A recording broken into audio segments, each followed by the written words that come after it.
안녕하세요. 생각코딩 스쿨 미리넷 팀의 김민재입니다. 반갑습니다. 저는요, 교과 융합 코딩을 해보았어요. 제가 선택한 과목은 중학교 1학년 사회 과목이고요. 그 중에서도 12단원인 정치 과정과 시민 참여 단원을 교과 코딩 해보았습니다. 이 단원의 학습 목표는요, 4가지가 있는데, 첫 번째는 정치 과정을 통해 다원적 가치와 이익이 조정되고 있음을 알 수 있다. 두 번째는 정치 주체의 역할을 파악할 수 있다. 세 번째는 민주주의에서 선거의 의미를 이해하고 선거의 기본 원칙과 공정한 선거를 위한 제도 및 기관을 알 수 있다. 마지막으로는 지방자치제도를 이해할 수 있다가 있습니다. 그럼 이제 지금부터 제가 교과 코딩 한 거를 보실 텐데요.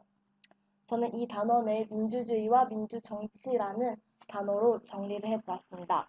이 단어를 또 이제 4가지로 분류를 해봤어요. 첫 번째는 정치 과정, 두 번째는 정치 주체, 세 번째는 선거, 마지막은 지방자치제도입니다. 먼저 정치 과정 볼게요. 정치 과정이 등장하게 된 배경을 알기에 앞서서 먼저 정치 과정의 정의부터 알아보겠습니다. 정치 과정은 다양한 이해관계가 표출되고 집약되어 정책으로 결정되고 집행되는 과정을 말하는데요. 이 집약이란 단어가 좀 어려운데 이게 사전적인 의미로는 한데 모아서 요약하다라는 뜻인데 그냥 쉽게 여론을 형성한다라고 아시면 될 것 같아요. 이런 정치 과정이 등장하게 된 배경이 무엇이냐? 다양한 대립과 갈등이 생겨나서인데요. 현대 사회가 점점 다원화되고 복잡화되고 전문화되고 있습니다. 다시 말해서 점점 다양해지고 복잡해지고 전문적으로 변한다는 뜻인데 이게 다양해지다 보니까 당연히 구성원들이 다양한 의견을 내놓을 수밖에 없고요. 다양하고 많은 의견이 나오기 때문에 당연히 대립과 갈등이 생길 수밖에 없습니다. 그래서 이러한 대립과 갈등을 해결하기 위해서 정치 과정이 생겨나게 된 겁니다. 정치 과정은 이제 이런 대립과 갈등을 해결하기 위해 여러 가지 단계가 있는데요. 첫 번째는 다원적 이익 표출, 두 번째는 여론 형성, 세 번째는 정책 결정, 네 번째는 정책 집행, 그 다음에 정책 평가, 마지막으로 환류가 있습니다. 다원적 이익 표출은 정치 주체에 의해 다양한 이익과 주장이 표출되는 것을 말하고요. 이 정치 주체라는 단어는 이따가 알아보도록 하겠습니다. 여론 형성은요, 시민의 다양한 이익을 수렴하는 단계이고요. 정책 결정은 문제 해결, 그러니까 이 정치 주체들이 주장하고 얘기하는 그 문제에 대해서 이 어떻게 해결할지에 대해서 활동 방향을 제시하는 단계입니다. 정책 집행 단계는 정부가 이제 정책을 집행하는 단계이고요. 정책 평가는 정책을 적용 후 평가해보는 단계예요.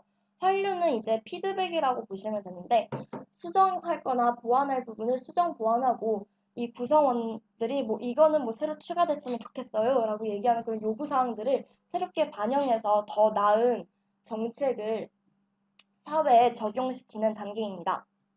그다음 이제 정치 주체 알아볼 텐데요. 정치 주체는 우리 모두가 다 될 수 있어요. 그래서 이게 뭐냐면 정책 결정에 영향을 미치는 국가기관이나 개인 집단입니다. 우리 모두가 다 정치 주체가 될 수 있기 때문에 이게 너무 많잖아요. 모두가 다 되면. 그렇기 때문에 정책 결정권의 유무로 2가지로 분류를 해요.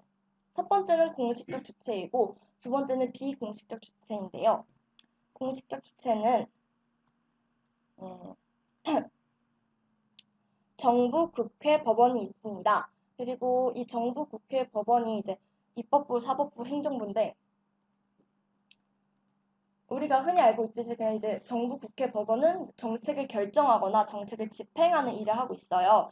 정책을 결정하고 정책을 집행할 수 있다는 것은 정책 결정권을 갖고 있다는 건데요. 이제 이를 통해서 공식적 주체가 정책 결정권을 갖고 있는 거고 비공식적 주체는 정책 결정권을 갖고 있지 않은 정치 주체구나라는 걸 알 수 있습니다. 비공식적 주체는 대부분 여론을 형성하거나 공식적 주체한테 정책을 제시해요. 그래서 여러 가지 종류가 있는데 먼저 개인, 언론, 이익집단, 정당, 그리고 시민단체가 있습니다. 개인은 이제 선거나 투표에 참여하거나 집회나 서명에 참여하거나 이제 언론 투고를 하는 게 특징이고요. 언론은 여론을 형성하고 정보를 전달하는 일을 합니다. 정보를 전달하는 일을 하기 때문에 이제 언론은 공정성이 요구되는 비공식적 주체이고요. 이익 집단은 우리가 흔히 압력 단체라고도 얘기하는데 왜 압력 단체라고 불리느냐? 자신의 이익을 실현시키기 위해서 압력을 불어넣기 때문에 압력 단체라고 불리는 거예요. 그래서 사익 실현, 즉 개인의 이익 실현이 목표가 되고요. 여론을 형성하는 역할을 하기도 합니다. 하지만 너무 자신의 이익만을 주장하고 요구하다 보면 사회에 큰 혼란을 일으킬 수도 있는 비공식적 주체가 이익 집단입니다. 정당은 이제 우리가 흔히 알고 있듯이 더불어민주당이나 국민의당 이런 것들 얘기하는데요. 여론을 형성하는 일을 하고 그 비공식적 주체들 중에 유일하게 정치 권력 획득을 목적으로 하고 정치적 책임을 진다는 큰 특징을 갖고 있습니다. 시민단체는 그러니까 이익 집단이랑 반대의 개념으로 보시면 되는데요. 여론을 형성하는 일을 하지만 이제 모두의 이익, 즉 공익 실현을 목적으로 하고 있고 정책을 감시하거나 비판하는 일을 하고 있습니다. 이제는 선거에 대해서 알아볼 텐데요. 선거는 진짜 일상생활에서 흔히 접할 수 있어요. 뭐 대통령 선거에 참가를 한다던가 아니면은 초등학생 같은 경우에는 전교회장 선거에 참가를 한다던가 이렇게 흔히 접할 수 있는데 선거는 제2정치를 채택하고 있는 민주주의 국가에서 흔하게 대표자를 선출하는 절차로서 사용되고 있습니다. 선거를 민주주의의 꽃이라고 부르기도 하는데요. 그 이유는 주권자인 국민의 선택에 따라 민주정치의 성공 여부가 결정되기 때문입니다. 선거는 다양한 기능을 하고 있어요. 선거의 정의처럼 대표자를 선출하는 기능을 하고 선출된 대표자에게 정당성을 부여하는 기능을 하기도 하고요. 대표자를 통제하는 기능도 갖고 있습니다. 또한 여론을 명확히 드러내주고 확인시켜주는 기능도 하고 마지막으로 국민에게 너는 주권자야 이렇게 주권자의 의식을 일깨워주는 기능을 하기도 합니다. 우리가 선거에 참여하면 흔히 알 수 있듯이 그러니까 선거에 참여하면서 적용시키고 있는 원칙인데요. 민주선거의 4원칙이라고 합니다. 그래서 보통선거, 평등선거, 직접선거, 비밀선거 이렇게 네 가지가 있는데 보통선거는 일정 연령 이상 사람들에게 제한 없이 선거권을 주는 걸 얘기하고요. 평등선거는 모든 사람에게 동등한 수의 표를 준다는 것을 얘기합니다. 직접선거는 남이 내 표로 투표하는 것이 아니라 내가 내 표를 직접 투표하는 것을 얘기합니다. 마지막으로 비밀선거는 내가 누구를 투표했는지 내 친구조차도 알 수 없게 하는 그런 원칙입니다. 공정한 선거를 위해서 다양한 기관과 제도들이 노력하고 있는데요. 먼저 기관에는 선거관리위원회가 있습니다. 선거관리위원회는 선거의 전반적인 부분을 맡고 있는데요. 선거의 전반적인 부분을 맡고 있기 때문에 다른 기관이나 제도의 간섭이나 영향을 받지 않도록 헌법에서 보장해주고 있습니다. 제도에는 선거공영제와 선거구 법정주의가 있는데요. 선거공영제는 선거운동을 국가기관에서 관리하고 선거운동 비용의 일부를 국가 또는 지방자치단체가 지원하는 것을 이야기합니다. 왜 굳이 국가가 후보자에게 선거운동의 비용을 지원해 주느냐? 그 이유는 선거운동의 기회를 균등하게 보장해주고 선거운동의 과열을 방지하기 위해서입니다. 다음 선거구 법정주의가 있는데요. 선거구는 선거를 할 수 있는 지역을 이야기합니다. 이거 이제 기본적으로 그냥 뜻풀이를 해보면 선거할 수 있는 지역을 법으로서 정한다라는 것인데요. 선거구의 공정한 분할을 위해 법에 따라 선거구를 획정하는 거고 굳이 선거구를 법으로서 정하는 이유는 게리맨더링이라는 현상을 방지하기 위해서인데요. 게리맨더링은 선거구를 일방적으로 획정하여 특정 정당이나 후보자가 유리해지거나 불리해지는 상황을 이야기합니다. 이렇게 되면 특정 후보자가 유리해지거나 불리해지게 되면 공정한 선거라고 할 수가 없겠죠. 그래서 공정한 선거를 위해 선거구 법정주의가 있는 것이기 때문에 선거구 법정주의가 생겨나게 된 이유는 게리맨더링을 방지하기 위해서다라고 아시면 되겠습니다. 마지막으로 지방자치제도 알아볼게요.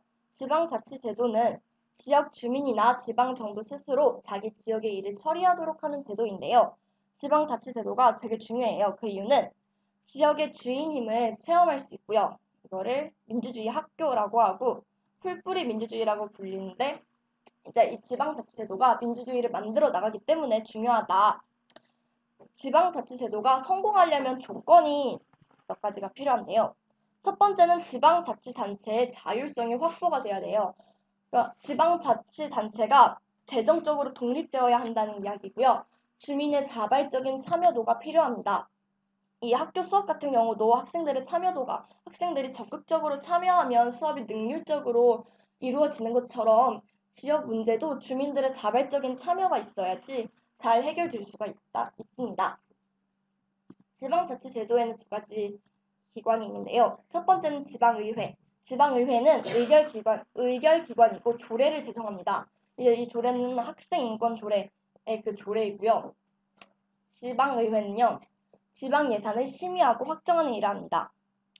지방자치단체장은 집행기관으로서 규칙을 제정하고 지방 예산을 집행합니다. 이 규칙이 조례보다는 좀 더 약한 법의 한 종류라고 보시면 되겠습니다. 주민들이 이 정치에 되게 다양한 방법으로 참여를 할 수가 있어요. 여러 가지 제도와 또 다른 참여 방법들이 있는데 먼저 제도 보시면 주민발의제도, 주민참여예산제도, 주민투표제도, 주민소환제도, 주민소송제도, 마지막으로 주민감사 청구제도가 있습니다. 먼저 주민발의제도는 주민이 조례안을 작성해서 제출할 수 있도록 하는 제도이고요. 주민참여예산제도는 자치단체의 예산 편성 과정에 주민이 참여하는 거예요. 그래서 지역의 예산을 어디다 얼만큼 이제 편성을 할지 주민도 그거를 결정할 수가 있다는 거고요. 주민투표제도는 지역의 문제에 대해 주민투표를 결정된다는 거고, 주민소환제도는 공직자가 직무 수행을 잘못했을 경우 주민투표로 해임을 결정할 수 있다는 제도입니다. 주민소송제도는 부당한 재정활동을 한 지방자치단체장에 소송을 할 수 있다라는 제도이고, 마지막으로 주민감사 청구제도는 주민의 권리와 이익을 보호하고 행정의 불합리성을 감시하는 제도입니다. 기타 참여 방법에는 공청회, 주민회의, 청원과 민원, 집회와 서명, 마지막으로 언론 투고가 있습니다. 저는 이제 제가 이렇게 교과 코딩한 걸 바탕으로 교과 요약을 해보았는데요. 점점 다원화, 복잡화, 전문화돼가고 있는 우리 사회에서는 구성원들 간의 대립과 갈등을 정치 주체들이 정치 과정의 여러 단계를 통해 해결하고자 합니다. 또한 대의 정치를 택하고 있는 우리나라에서는 국민들이 선거의 기본 4원칙을 지키며 선거를 통해 대표자를 선출하고 있습니다.